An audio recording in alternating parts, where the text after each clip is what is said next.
नमस्कार. भारताच्या पश्चिम किनाऱ्यावर एक मोठी घडामोड होतीये. एक अशी घडामोड जी लाखो लोकांच्या प्रवासाचा अनुभव पूर्णपणे बदलून टाकू शकते. आज आपण बोलणार आहोत मुंबई ते विजयदुर्ग या नव्या कोऱ्या रोरो फेरी सेवेबद्दल. ही सेवा कोकणच्या वाहतुकीचं चित्र पालटून टाकू शकते असं म्हटलं जातंय. पण सगळ्यात मोठा प्रश्न हा आहे की खरंच ही सेवा कोकणवासियांना त्या वर्षानुवर्षांच्या ट्रॅफिकच्या त्रासातून सोडवेल का?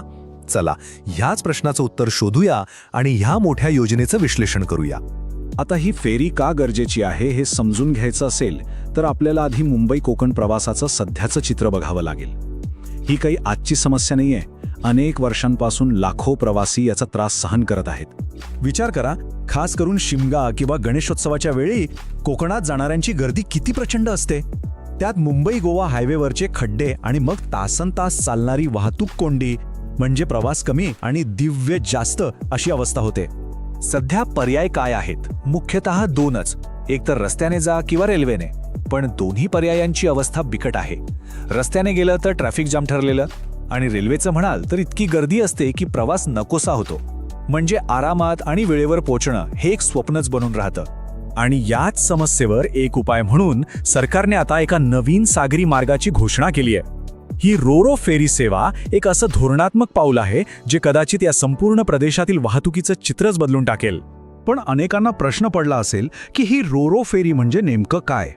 अहो, अगदी सोपं आहे. रोरो म्हणजे रोल ऑन रोल ऑफ. हे एक असं मोठं जहाज आहे ज्यावर तुम्ही तुमची कार किंवा मोटरसायकल थेट चालवून नेऊ शकता आणि उतरवू शकता.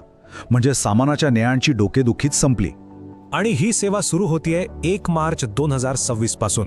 ही तारीख महत्वाची आहे कारण ह्या दिवसानंतर कोकण प्रवासाचा एक नवा टप्पा सुरू होईल असं म्हटलं जाते. रस्ते आणि रेल्वेच्या त्रासाला बगल देत एक वेगवान आणि आरामदायी पर्याय आता समोर येतोय. पहिल्या प्रवासाचं वेळापत्रक सुद्धा ठरलंय. बघा, 1 मार्चला सकाळी ठीक 8 वाजता मुंबईहून पहिली फेरी सुटेल आणि दुपारी 3 वाजेपर्यंत विजयदुर्गला पोहोचेल. एवढंच नाही तर सिंधुदुर्गचे पालकमंत्री स्वतः या ऐतिहासिक प्रवासाचा भाग असणार आहेत आणि या सेवेचं उद्घाटन करतील. ठीक आहे, तर मग आता जरा या सेवेचे डिटेल्स पाहूया. म्हणजे तिचं वेळापत्रक कसं असेल, तिकिटाचे दर काय असतील, या सगळ्या गोष्टींवर एक नजर टाकूया. म्हणजे आपल्याला तिची खरी उपयुक्तता कळेल. या सेवेचा सगळ्यात मोठा फायदा कोणता असेल तर तो आहे वेळेची बचत. मुंबई ते विजयदुर्ग फक्त 7 तासात. विचार करा, रस्त्याने जायला जो वेळ लागतो त्याच्या तुलनेत ही किती मोठी बचत आहे. सुरुवातीला म्हणजे मार्च 2026 मध्ये एकूण 16 फेऱ्या प्लॅन केल्या आहेत. मुंबई आणि विजयदुर्ग दोन्ही बाजूनी नियमित सेवा असणार आहे. त्यामुळे लोकांना आपल्या प्रवासाचं नियोजन करणं खूप सोपं जाईल. आता येऊया सगळ्यात महत्त्वाच्या गोष्टीकडे, म्हणजे तिकीट दरांकडे. इकॉनॉमी क्लाससाठी साधारण 2,500 रुपये तर प्रीमियम इकॉनॉमीसाठी 4,000 रुपये दर ठेवला आहे. जर तुम्हाला दुचाकी न्यायची असेल तर 1,000 आणि 4 चाकीसाठी 6,000 रुपये लागतील. आता वेळेची बचत आणि आरामाचा विचार केला तर हे दर नक्कीच आकर्षक वाटतात. पण ही सेवा म्हणजे फक्त प्रवासाचा एक नवा मार्ग नाहीये. याच्या पलीकडे जाऊन ही कोकणच्या आर्थिक आणि सामाजिक विकासाला एक नवी दिशा देण्याची क्षमता ठेवते. कशी? चला तेच पाहूया. या सेवेमागे एक खूप मोठा दृष्टिकोन आहे जो या वाक्यातून अगदी स्पष्ट होतो. कोकण किनारपट्टी आणि खास करून सिंधुदुर्ग जिल्ह्याचं जे पर्यटन क्षेत्र आहे त्याला या सेवेमुळे एक जबरदस्त बूस्ट मिळेल अशी अपेक्षा आहे. या सेवेचे फायदे खूप आहेत. फक्त पर्यटनच नाही तर तिथली स्थानिक अर्थव्यवस्था, तिथला व्यापार या सगळ्याला एक नवी उभारी मिळेल. शिवाय समुद्रातून होणारा तो निसर्गरम्य प्रवास तो पर्यटकांना नक्कीच आकर्षित करेल. आणि सगळ्यात महत्त्वाचं म्हणजे रस्ते आणि रेल्वेवरचा ताण कमी व्हायला मदत होईल.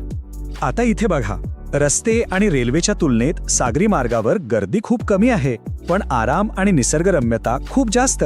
हा चार्ट हेच दाखवतोय की ही नवीन फेरी सेवा प्रवाशांना एक कितीतरी चांगला अनुभव देऊ शकते. चला आता या प्रकल्पाला जरा मोठ्या कॅनव्हासवर पाहूया. हा फक्त एक मुंबई विजयदुर्ग मार्ग नाहीये, तर हे भारताच्या सागरी अर्थव्यवस्थेच्या म्हणजेच ब्लू इकॉनॉमीच्या भविष्याचं एक प्रतीक आहे. म्हणजे मुंबई विजयदुर्ग फेरी यशस्वी झाली तर त्याचा फायदा फक्त कोकणला नाही तर संपूर्ण देशाला होईल. कारण हा प्रयोग यशस्वी झाला ना तर भारताच्या 7,500 किलोमीटर लांबीच्या किनारपट्टीवर अशा जलवाहतुकीचं एक जाळं तयार करण्यासाठी हा एक परफेक्ट मॉडेल ठरू शकतो. तर मग मुंबई विजयदुर्ग फेरी सेवा ही फक्त एक सुरुवात आहे का? भविष्यात भारताच्या संपूर्ण किनारपट्टीला अशाच प्रकारे जोडून देशाच्या विकासाला एक नवी गती देण्याची ही एक सुवर्ण संधी ठरू शकते का? हा एक असा प्रश्न आहे ज्यावर आपण सगळ्यांनीच विचार करायला हवा.